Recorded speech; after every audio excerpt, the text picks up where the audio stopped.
नमस्कार दोस्तों, कविता Yadav YouTube channel पर आप सभी का स्वागत है। संपूर्ण हिंदी विषय की तैयारी को आगे बढ़ाते हुए आज की क्लास के अंतर्गत हम करेंगे डॉक्टर नगेंद्र जी से संबंधित कुछ महत्वपूर्ण बिंदु जो कि परीक्षा की दृष्टि से अति महत्वपूर्ण है। आप लोगों की डिमांड पर ही आप लोगों ने कहा था कि मैम हिंदी साहित्य के इतिहास डॉक्टर नगेंद्र पर जो है एक वीडियो बनाइए, तो मैं जो कोशिश करूँगी कि डॉक्टर नगेंद्र जी द्वारा लिखे गए हिंदी साहित्य के इतिहास के अंतर्गत जितने भी परीक्षा की दृष्टि से महत्वपूर्ण बिंदु है, महत्वपूर्ण तथ्य है, उनको हम जो है एक वीडियो में तो हम जो है कंप्लीट नहीं कर सकते भाई, कई वीडियो बनेगी हमारी, क्योंकि लगभग डॉक्टर नगेंद्र ने जो हिंदी साहित्य का इतिहास लिखा है उसमें 25 अध्याय है, तो 25 अध्याय को जो है हमें करना है, तो एक वीडियो में संभव नहीं है। तो जितने भी महत्वपूर्ण बिंदु है, तथ्य है, तो उनको हम जो है डॉक्टर नगेंद्र के इतिहास के आधार पर समझने की अपनी क्लासेस में जो है कोशिश करेंगे। तो डॉक्टर नगेंद्र जी के हिंदी साहित्य के इतिहास को समझने से पहले हम डॉक्टर नगेंद्र जी से संबंधित उनके जीवन परिचय को समझेंगे, देखेंगे, क्योंकि यहाँ से भी कई बार परीक्षाओं में प्रश्न पूछे जाते हैं। और डॉक्टर नगेंद्र जी द्वारा लिखे गए जितने भी हमारे इनके द्वारा लिखे गए जितने भी पुस्तक हुई है, जितनी भी ग्रंथ हुए हैं, उनको भी हम देखेंगे और उनसे संबंधित और अन्य महत्वपूर्ण बिंदु भी हम देखेंगे जो कि परीक्षाओं में बार बार पूछे जाते हैं डॉक्टर नगेंद्र जी से संबंधित। आचार्य रामचंद्र शुक्ल ने हिंदी साहित्य का इतिहास लिखा और डॉक्टर नगेंद्र जी द्वारा लिखा गया हिंदी साहित्य का इतिहास, इसमें लगभग जो है अधिक भिन्नता नहीं है, दोनों जो है लगभग लगभग सेम ही है, क्योंकि जितने भी हिंदी साहित्य के इतिहास लिखा गया जिस विद्वान द्वारा, तो हिंदी साहित्य के इतिहास के अंतर्गत लगभग मैटर वही है, कवि वही रहे हैं, उनसे संबंधित महत्वपूर्ण बिंदु वही रहे हैं। अलग अलग विद्वानों के अनुसार अपने अनुसार उन्होंने जो है कुछ महत्वपूर्ण बिंदु और शामिल कर दिए गए हैं और उन्होंने अपने विचार प्रस्तुत किए हैं। तो जिस प्रकार से परीक्षाओं में प्रश्न पूछे जाते हैं, तो हम जो है उसी आधार पर जो है तुलनात्मक अध्ययन करते हुए, जैसे कि आचार्य रामचंद्र शुक्ल ने क्या कहा, डॉक्टर नगेंद्र ने क्या कहा, जैसे कि छायावाद की ही परिभाषा को आप देख सकते हो कि डॉक्टर नगेंद्र जी द्वारा कहा गया छायावाद जो है सुतुल के प्रति सूक्ष्म का विद्रोह है। तो इस प्रकार से जो है शुक्ल ने जो छायावाद का अर्थ दो अर्थों में समझना चाहिए, इस प्रकार अपने अपने अनुसार उन्होंने हर एक काल की हर एक जो है कवियों के संबंध में महत्वपूर्ण बिंदु बताए हैं और जो है अपनी अपनी जो है परिभाषाएं दी है हर एक बिंदु से संबंधित हिंदी साहित्य के अंतर्गत। तो ये सभी बातें परीक्षा में विद्वानों के अनुसार जो है पूछ लिया जाता है। पहला महाकाव्य शुक्ल के अनुसार कौन सा माना जाता है, डॉक्टर नगेंद्र ने इस काल का नाम क्या दिया। तो इस प्रकार से अपने अनुसार उन्होंने अपने हिंदी साहित्य के इतिहास के अंतर्गत बिंदुओं को समझाया है। तो उसी को हम जो है आधार बना करके आचार्य रामचंद्र शुक्ल जी का तुलनात्मक अध्ययन करते हुए डॉक्टर नगेंद्र के इतिहास के साथ महत्वपूर्ण बिंदुओं को समझने की कोशिश करेंगे। हिंदी साहित्य का इतिहास डॉक्टर नगेंद्र जी द्वारा लिखा गया, तो इसको समझने से पहले हमें डॉक्टर नगेंद्र जी के जीवन परिचय को समझना अति आवश्यक है। तो आज की क्लास में समझने की कोशिश करेंगे डॉक्टर नगेंद्र जी से संबंधित महत्वपूर्ण बिंदु। तो देख लेते हैं। सबसे पहले देखते हैं डॉक्टर नगेंद्र जी का जन्म 9 मार्च 1915 ईस्वी में उत्तर प्रदेश अलीगढ़ जिले के अतरौली नामक कस्बे में हुआ, ये आपको ध्यान रखना है। और मृत्यु 27 अक्टूबर 1999 में नई दिल्ली में हुई। तो जन्म कहाँ हुआ? उत्तर प्रदेश, और मृत्यु कहाँ हुई? 1999 नई दिल्ली में, ये आपको ध्यान रखना है इनके संबंध में। उसके बाद जो है भारत के प्रसिद्ध हिंदी साहित्यकार थे ये डॉक्टर नगेंद्र जी, और आधुनिक हिंदी की आलोचना को समर्थ करने में डॉक्टर नगेंद्र का महत्वपूर्ण योगदान रहा है। यानी कि आलोचना के क्षेत्र में ये डॉक्टर नगेंद्र जी प्रसिद्ध हुए हैं। आलोचनात्मक जो है इन्होंने रचनाएं भी लिखी है काफ़ी सारी, और जो है ये एक प्रसिद्ध निबंधकार भी रहे हैं डॉक्टर नगेंद्र जी, ये भी आपको ध्यान रखना है। और वे काव्य शास्त्र के प्रकांड विद्वान माने जाते हैं। डॉक्टर नगेंद्र जी काव्य शास्त्र के प्रकांड विद्वान भी माने जाते हैं। इनके निबंधों में वैचारिक औदात्य के साथ साथ उनका व्यक्तित्व भी अभिव्यक्ति पा गया है।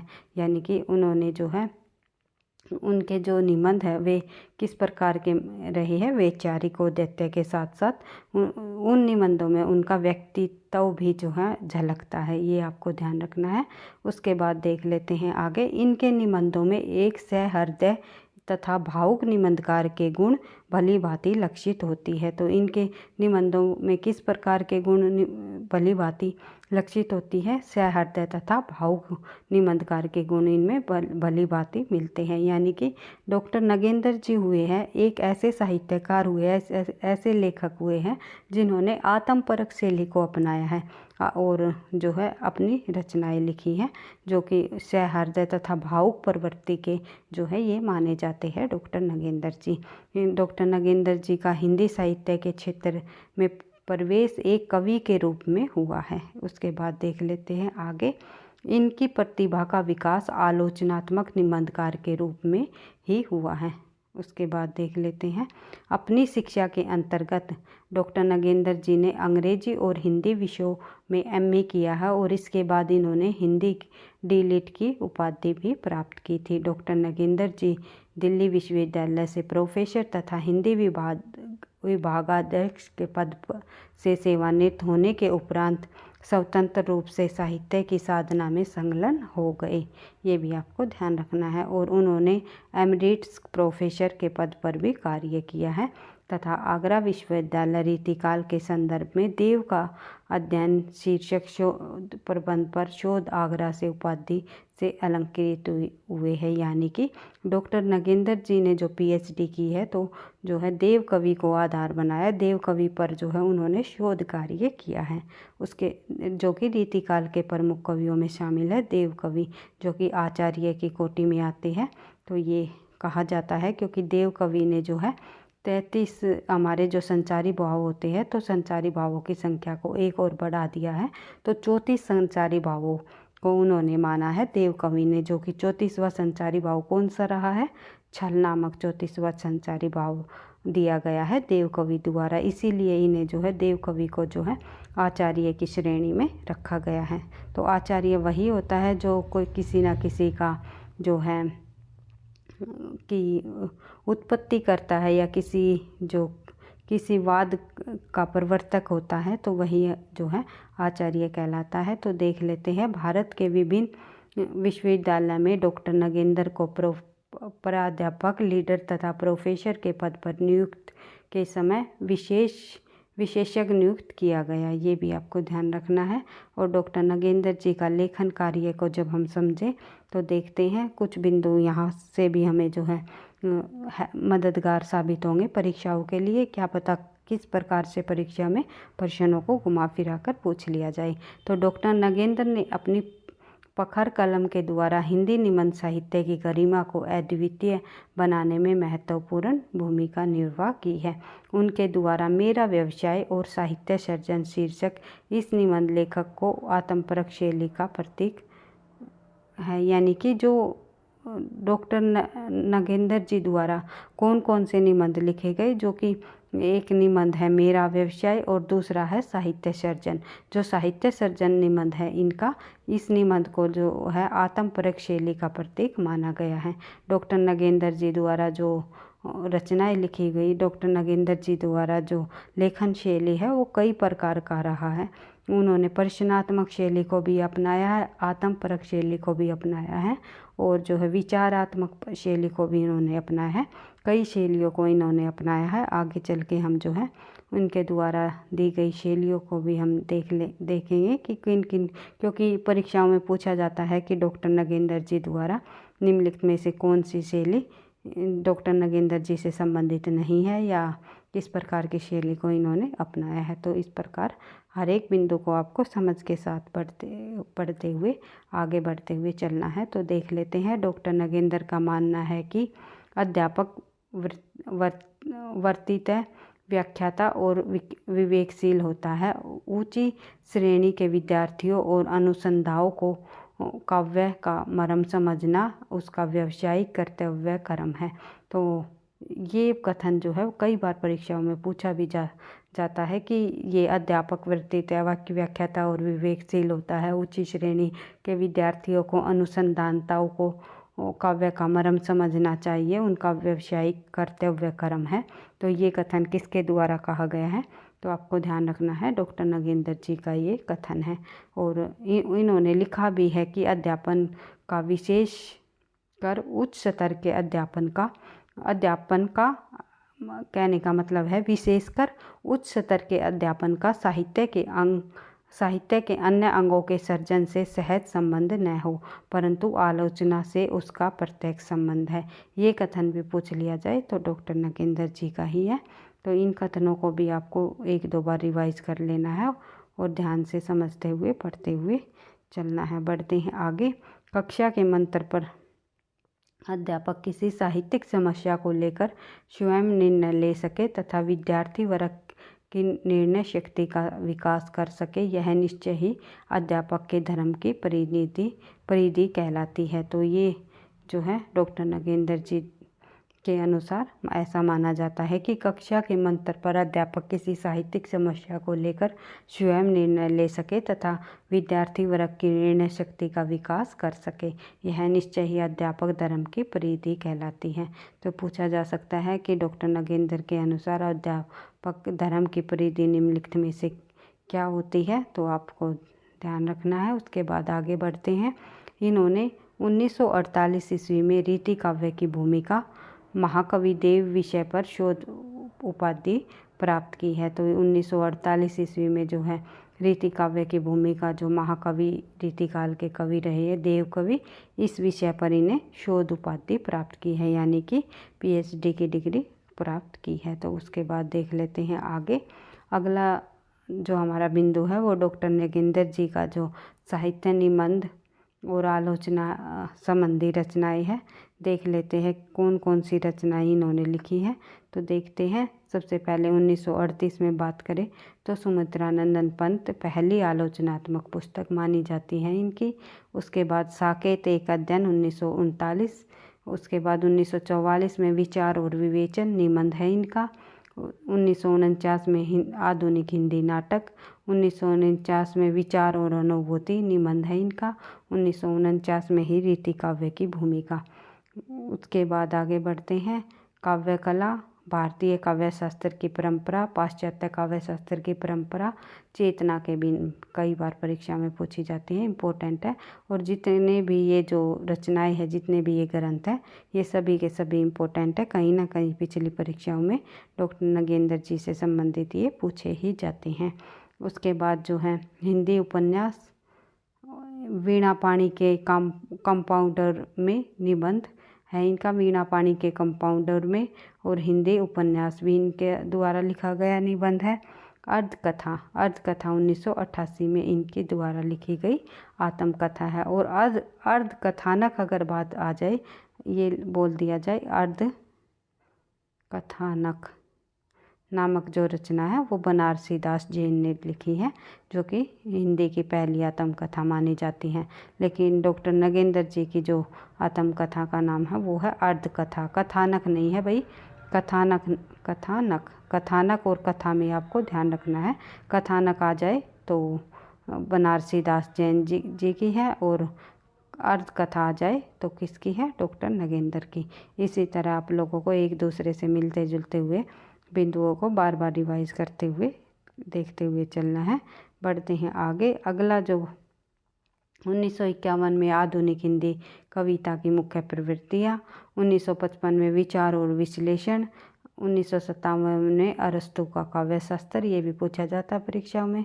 1961 में अनुसंधान और आलोचना। 1962 में जो है कमायनी के अध्ययन की समस्या। 1964 में रस सिद्धांत, इम्पोर्टेंट है भाई इनका। और आलोचना की आस्था, ये भी इम्पोर्टेंट है, निबंध है इनका। आस्था के चरण, ये भी जो है निबंध संग्रह है इनका। 1969 में ये भी पूछा जाता है। और नई समीक्षा, नए संदर्भ, समस्या और समाधान, हिंदी साहित्य का वृहद इतिहास, 10 भाग रहे हैं इसमें। ये पूछ लिया जाए हिंदी साहित्य का वृहद इतिहास किसने लिखा, यानी कि बड़ा इतिहास, जिसके 10 भाग हैं। 1973 में किसके द्वारा लिखा गया, डॉक्टर नगेंद्र जी का। मिथक और साहित्य 1989 79 है, 89 नहीं 79, 79 79। और 1982 में समाज साहित्य का समाजशास्त्र, 1985 में भारतीय समीक्षा और आचार्य रामचंद्र शुक्ल की काव्य दृष्टि, और 1987 में मैथिली शरण गुप्त पुनर्मूल्यांकन। ये जो रचना है ये सभी के सभी डॉक्टर नगेंद्र जी के ग्रंथ हैं। 1990 में प्रसाद और कामायनी, 1993 में राम की शक्ति पूजा नाम से भी लिखी है, ये आपको ध्यान रखना है। और राम की शक्ति पूजा जो है, जो कि एक निराला जी की रचना है। उसके बाद आगे बढ़ते हैं। अभिनव भारती, नाट्य दर्पण, काव्य में उत्ताद तत्व, ये सभी की सभी रचनाएं डॉक्टर नगेंद्र जी से संबंधित है। ये इनको आपको बार बार रिवाइज कर लेना है, क्योंकि यही परीक्षाओं में पूछी जाती हैं। इनसे बाहर कोई भी प्रश्न आपको देखने को नहीं मिलेगा। अगर डॉक्टर नगेंद्र जी से संबंधित परीक्षाओं में कोई भी बिंदु पूछे जाएंगे तो इन्हीं आज की क्लास के अंतर्गत ही जो है आपको ये बिंदु जो परीक्षाओं में पूछे जाएंगे देखने को मिलेंगे। तो लगभग जो है 1 या 2 प्रश्न आपको परीक्षाओं में इनसे संबंधित अवश्य देखने को मिल सकते हैं। तो देख लेते हैं। आगे बात करते हैं डॉक्टर नगेंद्र जी द्वारा जो काल विभाजन दिया गया हिंदी साहित्य के इतिहासकार आचार्य रामचंद्र शुक्ल ने भी 4 भागों में जो है हिंदी साहित्य के इतिहास के काल विभाजन को बांटा है। और डॉक्टर नगेंद्र जी ने भी जो है हिंदी साहित्य के इतिहास को जो है 4 भागों में बांटा है, 4 कालखंडों में बांटा है। किस कालखंड का क्या नाम और क्या जो शताब्दी रही कब से कब तक की, ये हम देख लेते हैं। समय सीमा देख लेते हैं। डॉक्टर नगेंद्र जी के अनुसार शुक्ल ने उनकी जो समय सीमा है अपने अनुसार बताई हुई है, डॉक्टर नगेंद्र ने अपने अनुसार। यही इनके साहित्यों के अंतर्गत जो है हिंदी साहित्य के इतिहास के अंतर्गत इन दोनों साहित्य के इतिहास में अंतर हमें देखने को मिलेगा। शुक्ल ने अपने अनुसार तथ्यों को समझाया हुआ है, तो डॉक्टर नगेंद्र ने अपने अनुसार बताया हुआ है। तो परीक्षा में डायरेक्ट नाम लेकर विद्वान का नाम लेकर पूछ लिया जाए, शुक्ल के अनुसार आदिकाल की समय सीमा क्या रही, डॉक्टर नगेंद्र के अनुसार आदिकाल की समय सीमा क्या रही, तो आदिकाल का नाम शुक्ल ने क्या नाम दिया, डॉक्टर नगेंद्र जी ने क्या नाम दिया। तो यही हमारे जो है अंतर होता है दोनों साहित्यों में। तो इसी चीज़ को हमें हर एक जैसे पढ़ना, आदिकाल शुक्ल के इतिहास में भी हमें आदिकाल को ही पढ़ना है, और डॉक्टर नगेंद्र जी के इतिहास के अंतर्गत भी हमें आदिकाल को ही पढ़ना है। कालों में और कवियों में कोई परिवर्तन नहीं होगा, पढ़ना वही है, बिंदु वही रहेंगे, लेकिन समझ आप लोगों को अपने जो है लेखकों के माध्यम से समझते हुए तथ्यों को करना है, ताकि आपके बार बार रिवीजन होने से जो है तथ्य याद भी रह जाए, और जो है आपको ये भी समझ आ जाए कि ये किस विद्वान के अनुसार और क्या बताया गया है।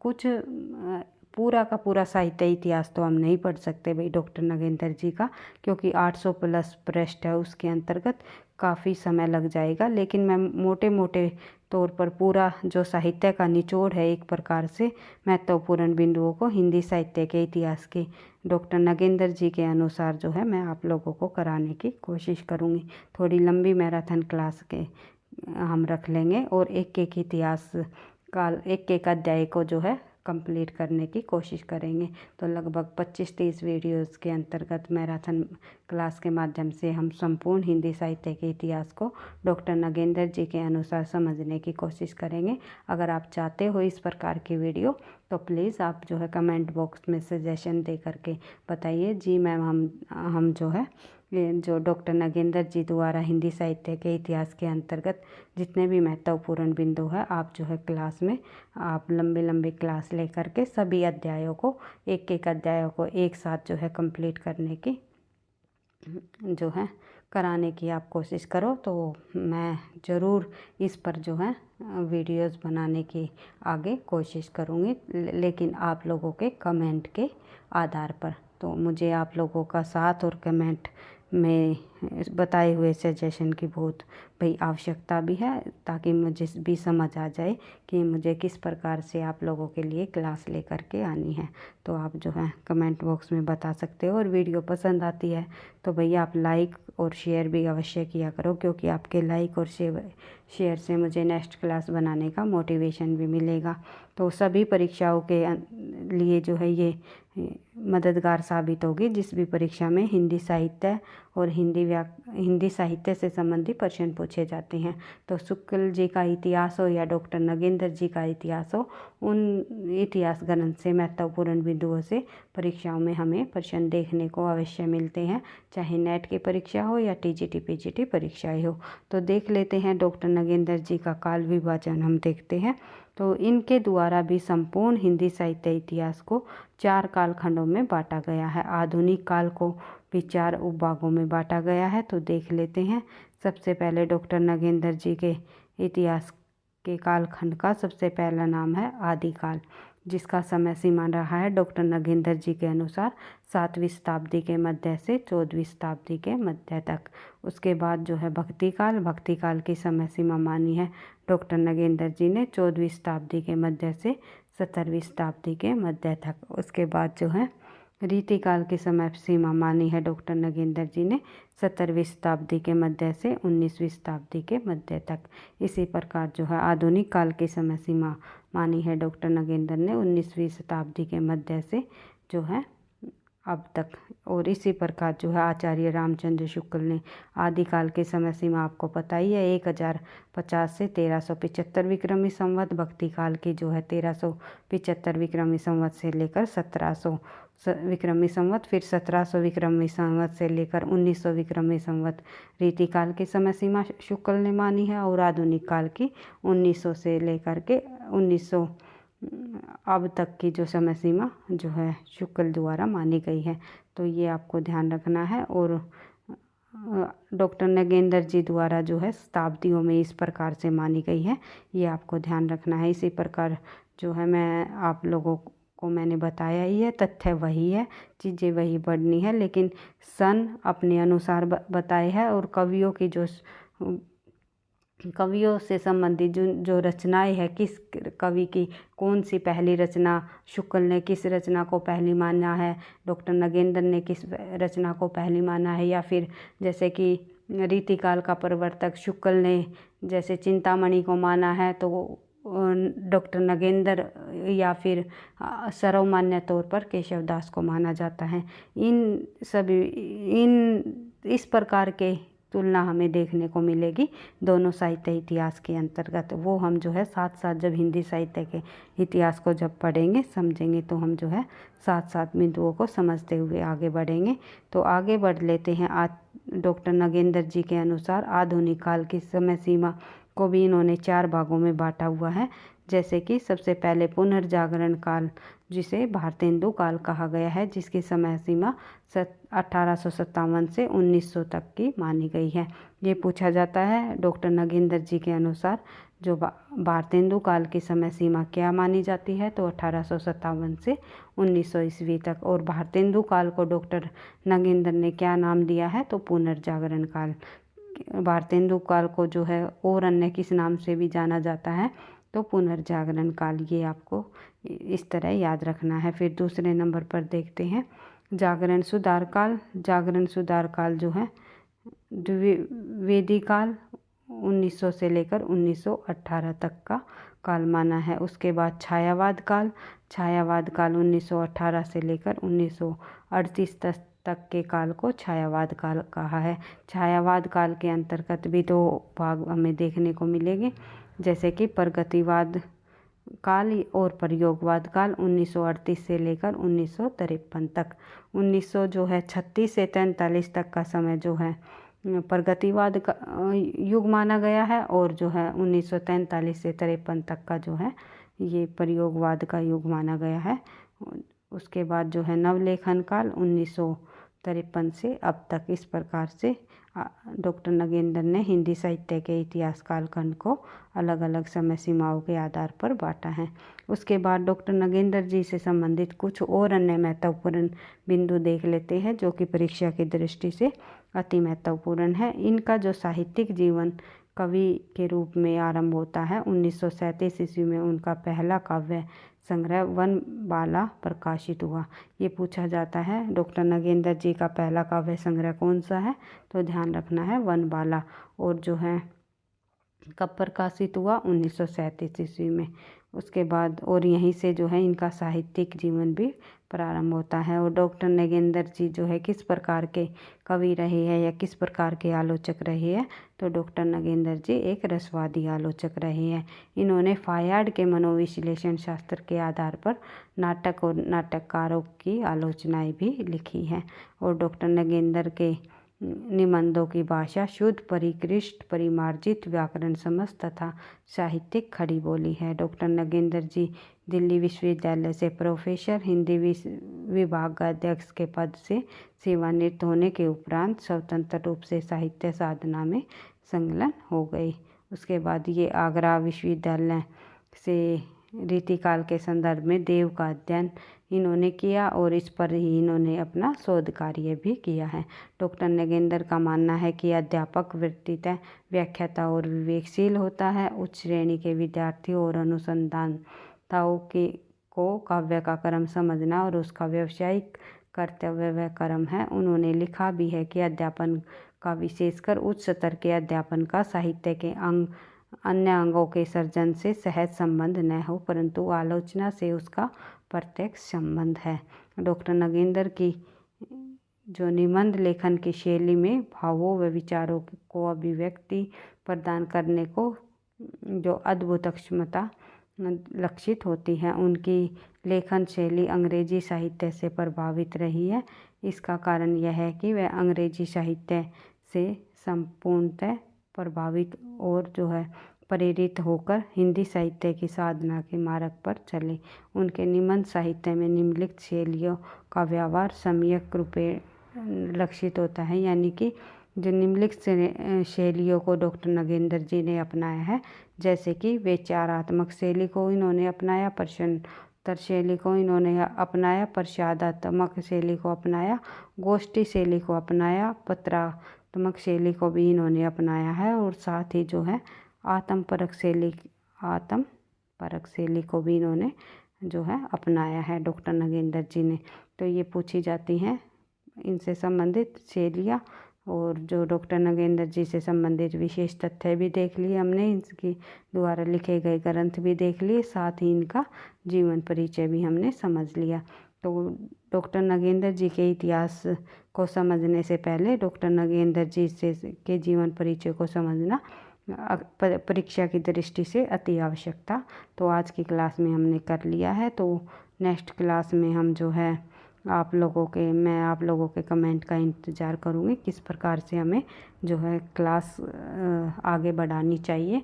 डॉक्टर नगेंद्र जी का संपूर्ण इतिहास को अगर आप जो आदिकाल, भक्तिकाल, रीतिकाल या फिर सभी गद्य विधाओं, ये सभी संपूर्ण डॉक्टर नगेंद्र जी के अनुसार अगर आप समझना चाहते हो महत्वपूर्ण बिंदु किस प्रकार से परीक्षाओं में पूछे जाते हैं, तो आप जो है कमेंट बॉक्स में कमेंट करके बता सकते हो। मैं एक एक अध्याय को जो है कराने की कोशिश करूँगी।